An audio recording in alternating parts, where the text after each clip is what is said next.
എനിക്കിന്ന് ഒത്തിരി തുണിയുണ്ട്, നീ പറയുമല്ലോ. അത് വരാൻ നോക്ക്. 5 മണിക്ക് വീട്ടിൽ ചെന്നില്ലെങ്കിൽ പെണ്ണുമുളക്ക് ഇത് മതി സംശയത്തിന്. എന്താ പൊന്നോ നീ എന്തുവാടേ പറയുന്നത്? ഈ തൊഴിലുറപ്പിലുള്ള പെണ്ണുങ്ങൾ മൊത്തം നിന്റെ കാര്യം എന്നുള്ള പറയുന്നേ.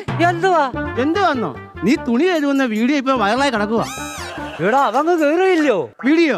വീഡിയോ അല്ലെന്നാ, അതൊക്കെ തുണി അങ്ങ് കീറിയില്ലയോ? കൊള്ളാം, വീടിച്ചാൽ കിട്ടുമല്ലോ അന്നേരം. എന്ന് കിട്ടും, എനിക്ക് ഇന്ന് ഒന്ന് ഉറപ്പാ. അയ്യോ എന്റെ ദൈവമേ, എന്തോ തുണിയുണ്ട്. എന്തോ ഇന്നും ചൂണ്ടിലാന്നോ? അല്ല, നിന്റെയൊക്കെ കൂട്ട് വീട്ടിലെ ഭാര്യമാരെ പണിക്ക് വിട്ടിട്ട് ഞാൻ വന്നിരുന്നത് ഇവിടെ നിന്ന് തുണി അലക്കാവണം. നീ അത് പറയരുത്. എന്താ? നീ അത് പറയരുത്. ദേ, എന്റെ പെണ്ണുമ്പിള്ളെ ഇവന്റെ പെണ്ണുമ്പിള്ളെ ഞാൻ തൊഴിലുറപ്പിന് വിട്ടിട്ടാ. ബിജുവേ, എന്റെ പെണ്ണുമ്പിള്ളെ ഞാൻ തൊഴിലുറപ്പിന് വിട്ടിട്ടാ ഞാൻ ഈ തുണി അലക്കാൻ വന്ന, അല്ല ചുമ്മാതല്ല. മനസ്സിലായി? ഞാനിവിടെ വർക്ക് ചെയ്യുവോ? വർക്ക്. ഓ, എന്റെ ഒരു വർക്ക്. പണി പാളി. സോപ്പൊടിയല്ല, അരിപ്പൊടിയായി പോയി. കൊള്ളാം. ഇപ്പൊ എന്തായി? ഈ സോപ്പൊടി എടുത്ത് ഇനി പുട്ടുണ്ടാക്കിയോന്ന് ആരും കണ്ടു? അത് ഉണ്ടാക്കും. ബിജു ഉണ്ടായില്ലേ മോള്?